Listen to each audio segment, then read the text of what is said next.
Hi all, ഏവർക്കും VPK ലേണിങ്സിൻ്റെ പുതിയൊരു സെഷനിലേക്ക് സ്വാഗതം. അപ്പോൾ ഇന്ന് ഡിസംബർ 4-ാം തീയതി ഇന്നത്തെ പ്രധാനപ്പെട്ട ആനുകാലിക സംഭവങ്ങളാണ് നമ്മൾ നോക്കുന്നത്. പ്രധാനപ്പെട്ട 8 പോയിൻറ്റുകളാണ് ഈ ഒരു സെഷനിൽ ഉൾപ്പെടുത്തിയിരിക്കുന്നത്. ഓപ്ഷൻസോ കാര്യങ്ങളോ വലിച്ചു നീട്ടലുകളോ ഒന്നുമില്ല. നമുക്ക് പോയിൻറ്റുകൾ അതുമായി ബന്ധപ്പെട്ട റിലേറ്റ് ചെയ്ത ഫാക്റ്റുകളും പെട്ടെന്ന് നമുക്ക് പറഞ്ഞു പോകാം. ഓക്കെ, ആദ്യത്തെ പോയിൻ്റാണ് ഡിസംബർ 4. ഇന്നത്തെ ദിനം എന്താണ്? ഇന്ത്യൻ നാവികസേനാ ദിനമാണ്. ഓക്കെ, ഇന്ത്യൻ നാവികസേനാ ദിനം ഡിസംബർ 4 ഓർക്കുക. എന്താണ് ഈ നാവികസേനാ ദിനം എന്ന് പറഞ്ഞാൽ 1971 ബംഗ്ലാദേശ് വിമോചന യുദ്ധം ഉണ്ടായല്ലോ. 1971 ബംഗ്ലാദേശ് വിമോചന യുദ്ധത്തിൻ്റെ ഭാഗമായിട്ട് പാകിസ്ഥാനിലെ കറാച്ചി തുറമുഖത്ത് ഇന്ത്യൻ നാവികസേന നടത്തിയ ആക്രമണത്തിൻ്റെ ഓർമ്മയ്ക്കായിട്ടാണ് ഈ ദിവസം നാവികസേനാ ദിനമായിട്ട് ആഘോഷിക്കുന്നത്. ആ ഓപ്പറേഷൻ്റെ പേരെന്തായിരുന്നു? ഓർമ്മയുണ്ടോ? ഓപ്പറേഷൻ ഏതായിരുന്നു? ട്രൈഡൻ്റ് ആയിരുന്നു. Operation trident. ഓക്കെ, അപ്പോൾ എന്തായിരുന്നു? ബംഗ്ലാദേശ് 1971 ബംഗ്ലാദേശ് വിമോചന യുദ്ധത്തിൻ്റെ ഭാഗമായി പാകിസ്ഥാനിലെ കറാച്ചി തുറമുഖത്ത് ഇന്ത്യൻ നാവികസേന നടത്തിയ ആക്രമണത്തിൻ്റെ ഓർമ്മയ്ക്കായാണ് ഈ ദിവസം നാവികസേനാ ദിനമായിട്ട് ആചരിക്കുന്നത് ഡിസംബർ 4. അടുത്ത ചോദ്യം നോക്കാം.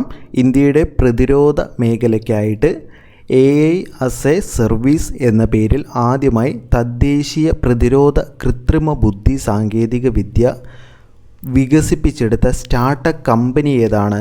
ന്യൂറാലിക്സ് AI ആണ്. ഓർത്തു വയ്ക്കുക, AI as a സർവീസ് എന്ന പേരിൽ ആദ്യമായി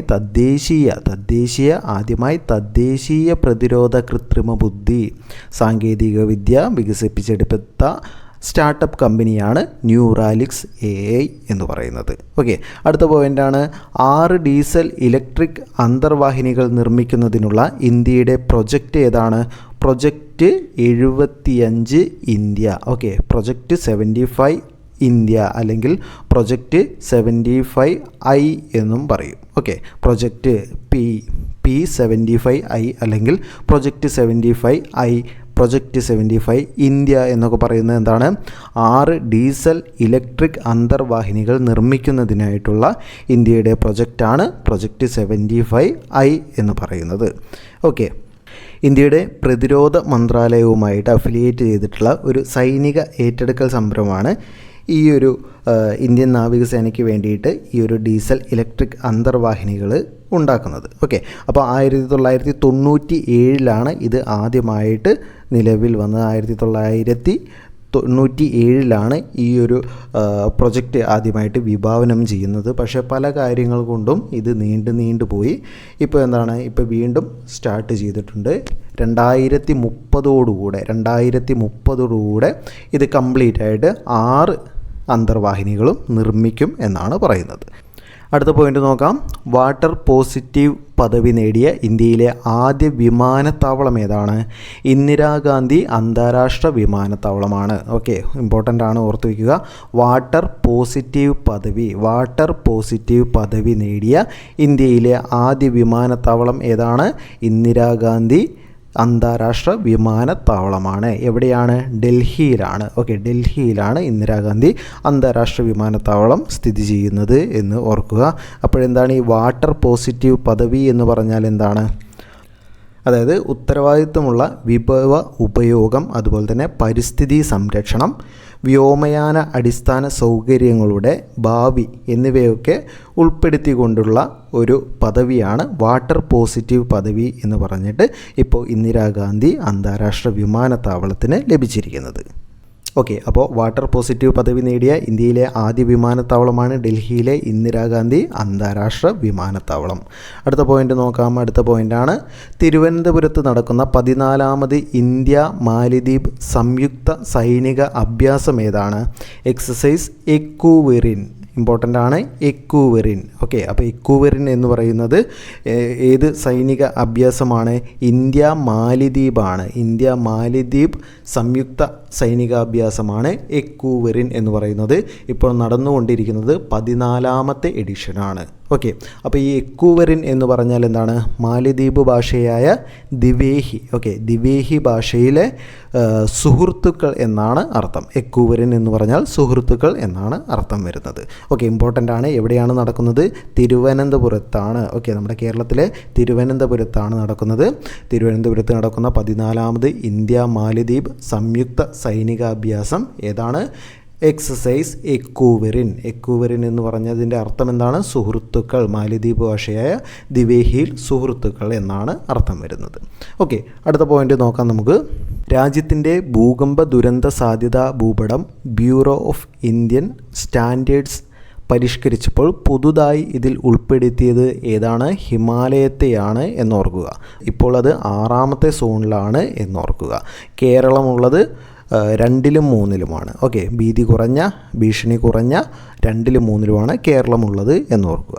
ഓക്കെ, അപ്പോൾ ഓർക്കുക, ഇന്ത്യയുടെ പുതിയ ഭൂചലന സാധ്യത ഭൂപടം അനുസരിച്ച് ഹിമാലയം ഒട്ടാകെ ഭൂകമ്പ സാധ്യത ഏറ്റവും കൂടിയ സോൺ 6ലാണ് ഉൾപ്പെടുന്നത് എന്നോർക്കുക. ഈ മാപ്പ് പുറത്തിറക്കുന്നത് ആരാണ്? ബ്യൂറോ ഓഫ് ഇന്ത്യൻ സ്റ്റാൻഡേർഡ്സിൻ്റെ പരിഷ്കരിച്ച ഭൂകമ്പ സാധ്യത കോഡിൻ്റെ അടിസ്ഥാനത്തിലാണ് ഈ ഒരു ഭൂപടം തയ്യാറാക്കിയിരിക്കുന്നത് എന്നും ഓർക്കുക. ഓക്കെ, കേരളം വരുന്നത് സോൺ 2, 3ലാണ് ഉൾപ്പെടുന്നത്.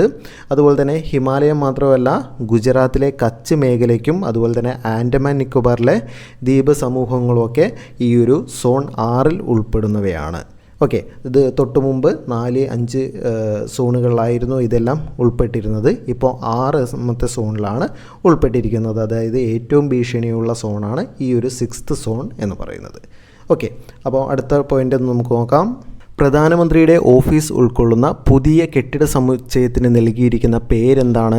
സേവാ തീർത്താണ്. വളരെ വളരെ ഇമ്പോർട്ടൻ്റ് ആണ്, ഓർത്ത് വയ്ക്കുക. എന്താണ് പ്രധാനമന്ത്രിയുടെ പുതിയ ഓഫീസ് ഉൾപ്പെടുന്ന കെട്ടിട സമുച്ചയത്തിന് നൽകിയിരിക്കുന്ന പേരാണ് സേവാ തീർത്ത് എന്ന് പറയുന്നത്. ഓക്കെ, അപ്പോൾ നമ്മൾ തൊട്ട് മുമ്പായിട്ട് നമ്മുടെ ഗവർണറുടെ സമുച്ചയത്തിൻ്റെ പേരൊക്കെ മാറ്റുന്നത് നമ്മൾ കണ്ടിരുന്നല്ലോ. അപ്പോൾ ഓർത്ത് വയ്ക്കുക, പുതിയ പ്രധാനമന്ത്രിയുടെ ഓഫീസ് ഉൾക്കൊള്ളുന്ന സമുച്ചയം ഇനി അറിയപ്പെടുന്നത് സേവാ തീർത്ത് എന്നാണ്. തൊട്ടു മുമ്പ് ഇതിനു മുമ്പായി അറിയപ്പെട്ടിരുന്നത് എന്താണ്? എക്സിക്യൂട്ടീവ് എൻക്ലേവ് എന്നാണ്. ഓക്കെ, എക്സിക്യൂട്ടീവ് എൻക്ലേവ് എന്നാണ് തൊട്ടു മുമ്പായിട്ട് അറിയപ്പെട്ടിരുന്നത്. അപ്പം നമ്മൾ പറഞ്ഞു എന്താണ് നമ്മുടെ ഗവർണർ അല്ലെ, കേരള ഗവർണറുടെ ഔദ്യോഗിക വസതി ഏതായിരുന്നു? ആദ്യം രാജ്ഭവനായിരുന്നു അല്ലേ, രാജ്ഭവൻ. ഓക്കെ, രാജ്ഭവൻ എന്നായിരുന്നു. രാജ്ഭവൻ്റെ പേര് മാറ്റി എന്താക്കി? ലോക് ഭവൻ ആക്കി അല്ലേ, ലോക് ഭവൻ. ഓക്കെ, ലോക് ഭവൻ എന്നാക്കിയിട്ടുണ്ട്. ഇതൊരു കേന്ദ്ര സർക്കാർ നിർദ്ദേശപ്രകാരമാണ് ഈ ഒരു പേരുമാറ്റം വന്നത്. നമ്മുടെ ഗവർണർ ആരാണ്? ഓർത്തു വയ്ക്കണം, രാജേന്ദ്ര ആർലേക്കറാണ്. ഓക്കെ, രാജേന്ദ്ര ആർലേക്കർ. ഓക്കെ, രാജേന്ദ്ര ആർലേക്കർ ആണ് നമ്മുടെ ഗവർണർ, കേരളത്തിൻ്റെ ഗവർണർ എന്നോർക്കുക. അപ്പോൾ അദ്ദേഹമാണ് ഇതിൻ്റെ വിജ്ഞാപനം ഇറക്കിയത്. അതോടൊപ്പം തന്നെ രാജ്ഭവൻ്റെ മാത്രമല്ല, നമ്മുടെ ലെഫ്റ്റനൻറ്റ് ഗവർണർമാരുടെ ഔദ്യോഗിക വസതിയായിരുന്ന രാജ്നിവാസ് അല്ലെ, രാജ്നിവാസുകളുടെയും പേര് മാറ്റിയിട്ടുണ്ട്. രാജ്നിവാസ് എന്നുള്ളത് എന്താണ്? ലോക് നിവാസ് അല്ലെ, ലോക് ഭവൻ എന്ന് പറയുന്ന പോലെ തന്നെ ലോക് നിവാസ് എന്നും നെയിം മാറ്റിയിട്ടുണ്ട്. ഓക്കെ, ലോക് നിവാസ് എന്നും ചേഞ്ച് മാറ്റിയിട്ടുണ്ട്.